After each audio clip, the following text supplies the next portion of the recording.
Hey, this is Marissa.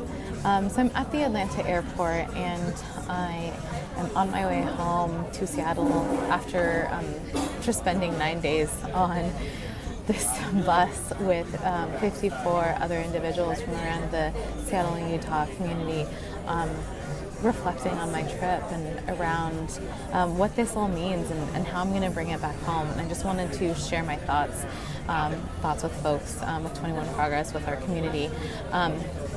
So I came into this experience with a really open mind.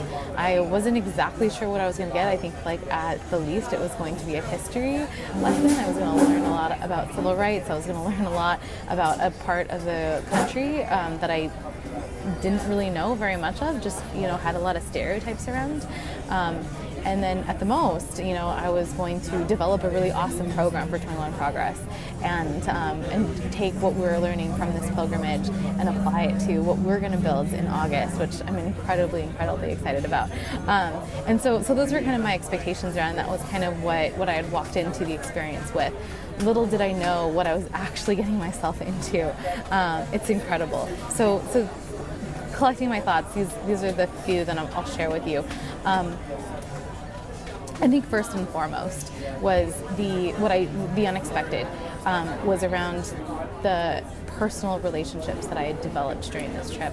A lot of this trip was around the beloved community and development of the beloved community with 54 individuals who are incredibly diverse based on race, gender, ethnicity, nationality, sexual orientation, so many different things.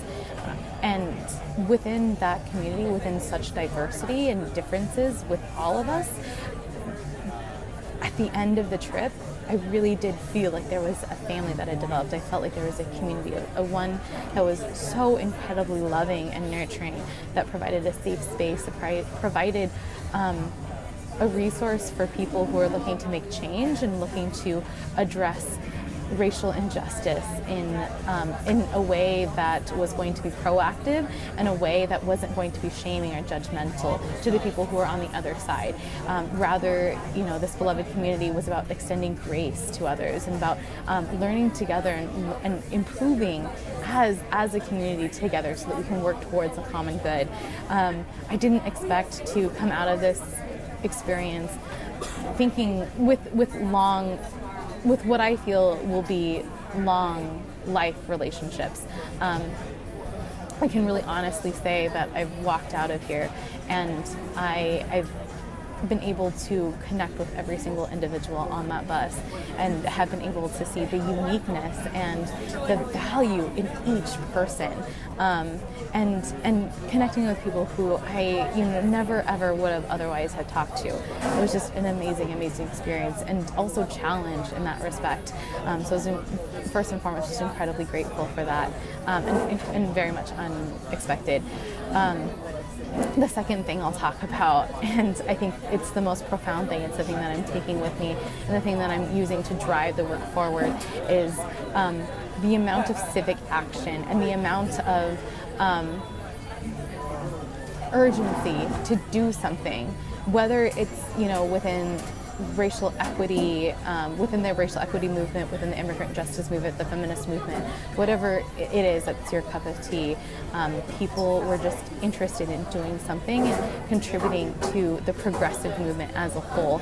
And this was across the youngest individual, Shreyas, for example.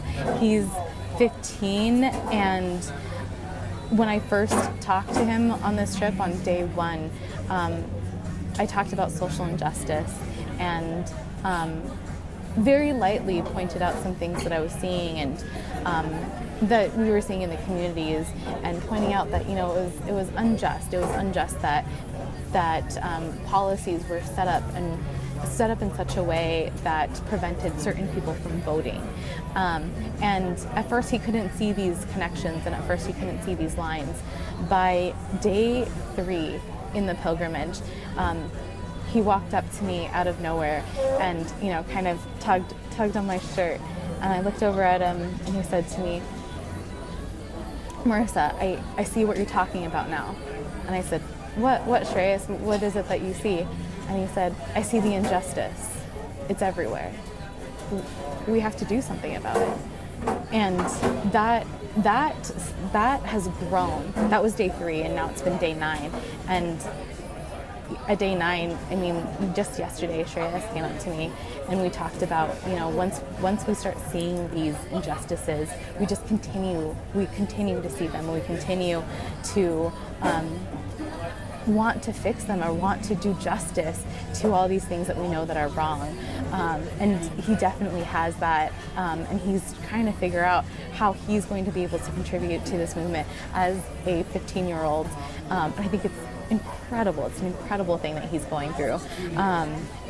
There's also Chloe. Chloe's amazing. She is a young student. She's in high school, going to college really soon. She just got accepted to the Berklee School of Music and is an incredible guitar player.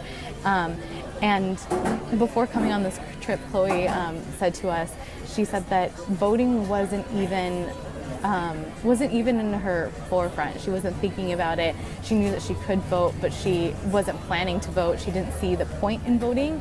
By day 9, that when we had left this pilgrimage together, she told me yesterday that she now sees how powerful her vote is, her one vote.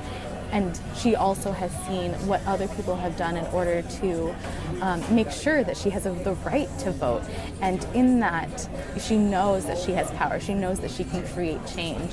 And she plans to do so by stepping up and voting every single chance that she can and using her civic power to do that. Incredible to change someone from just not even thinking about voting to committing to doing it every single chance that she can in just 9 days, I think is remarkable. There's also Devon. Devon is from Tacoma. He comes from a pretty tough community over there, and before coming onto this trip, he never even thought about the South, and he never and while he struggled with figuring out how he and his Black body and his identity fit within a white institution, he was really focused. He was really focused on himself, and he was really focused on how he was supposed to navigate those spaces. By day 9, we were talking about how do we get students from his high school in Tacoma, to go and do pilgrimages like this. How do we get them to explore different parts of not just the country but the state itself?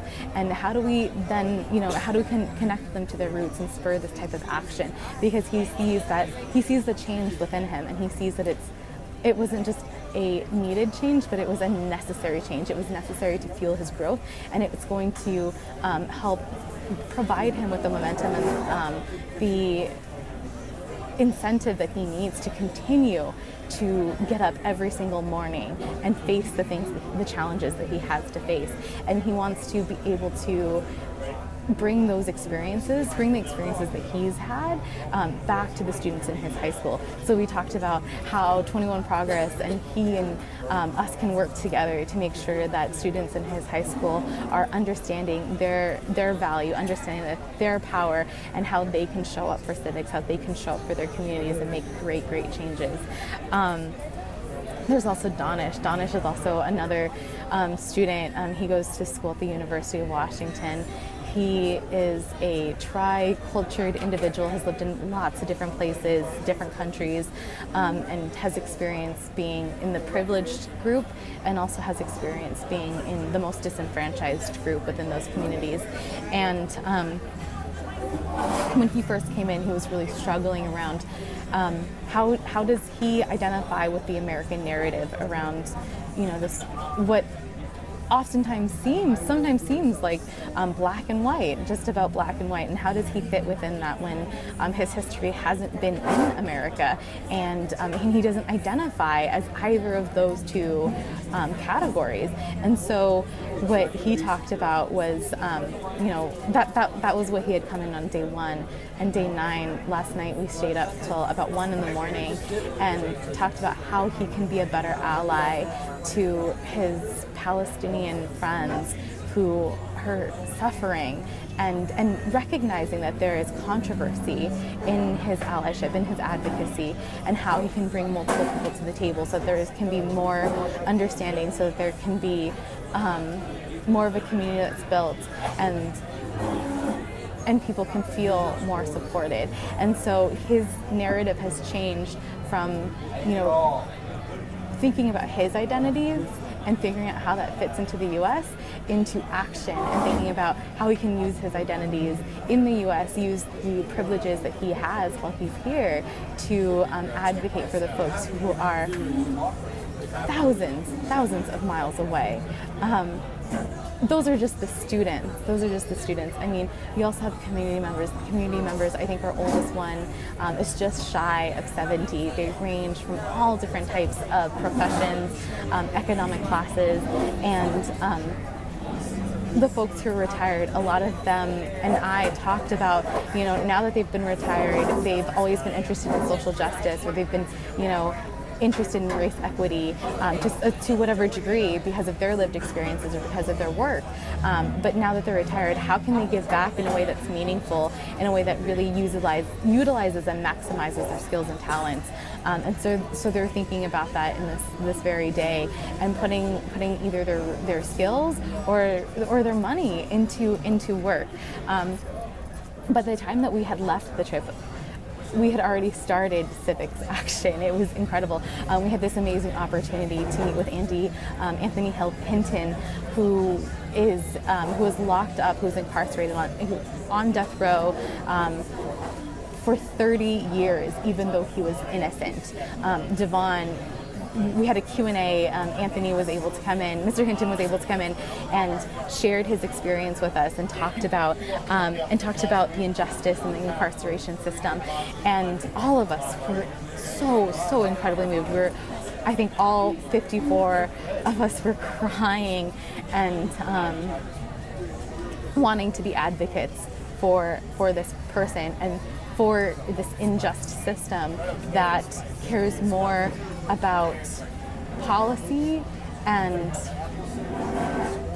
rules and regulations rather than what's actually just in society.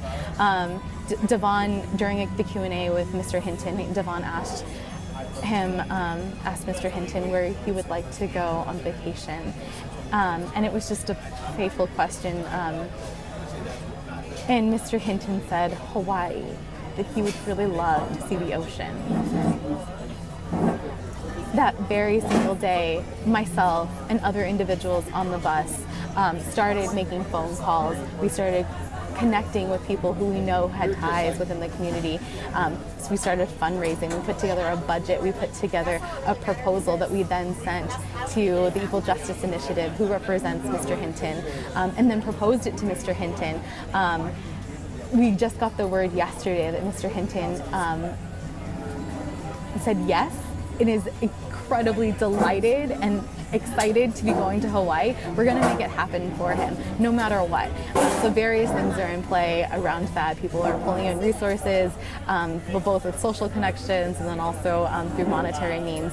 But before we've even left on this trip, we've already started social action. We've already started to make change for this one individual. And what we're hoping is to get media involved so that we can then get the word out there about the injustices in the incarceration system, so we can make change, real change for other folks who are still facing those things today. I think we met Mr. Hinton on day 3 of the trip, and the power of civic action, the power of being in proximity, being close to the need, seeing the need, and being able to humanize and hear the stories of the people who are directly affected by so many different things that are happening in our country right now was just remarkable.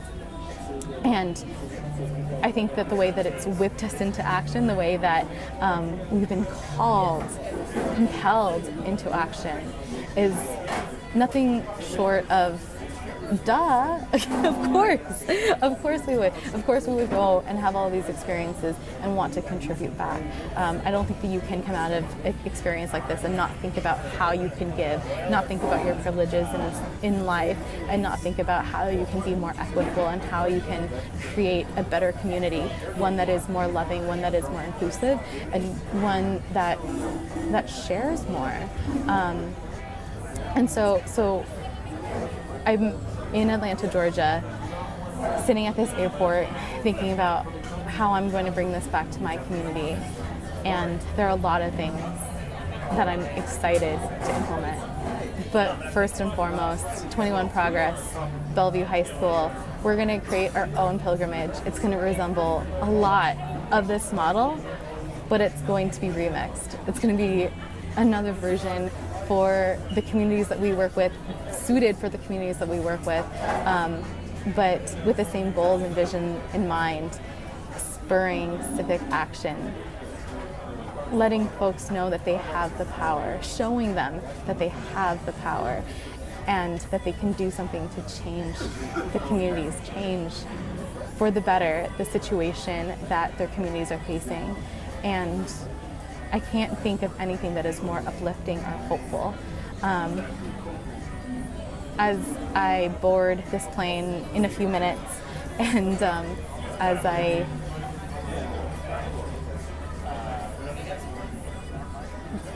think about going to work tomorrow morning, I am so excited to bring this to our communities. I think it's going to not just change Seattle, Tacoma, Everett for the better. I think it's going to change our country for the better.